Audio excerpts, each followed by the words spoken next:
Ir gadījies, ka jūs nepazīstat kādu sēni, aizmirstāt, kur ir tā foršā vieta, kur jūs pagājušo gadu sēņojāt, tad jums var palīdzēt aplikācija Sēnes Latvijā. Vismaz man tā palīdz.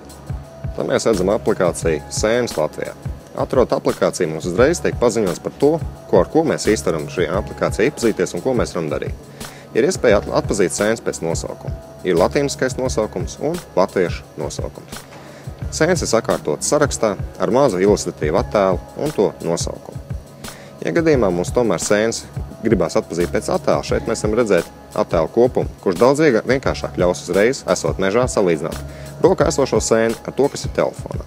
Ja esmu paņēmis šādu sēni, man uzreiz ir iespējams noskaidrot, ka tā ir parastā apšubeka, kas ir ēdama sēne. Ļoti noderīga lieta sēņojot. Ja es vēlos atpazīt sēnes pēc citām pazīmēm, man ir iespēja tās izlaist cauri filtram. Atrast tās vai nu pēc augšanas vietas, vai arī pēc sezonas, kurā tā ir atrodama, vai arī pēc tā, vai tā vispār ir ēdama vai neēdama, kas ir ļoti noderīgi. Tāpat ir iespēja apskatīt padomus, kā uzvesties mežā, kā lasīt sēnes un citus. Ļoti noderīgi esat sēņotājs, kurš dodās sēņot.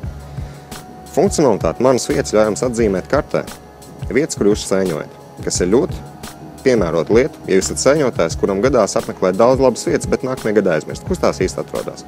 Atzīmēsim šo vietu, lai tā neaizmirstās.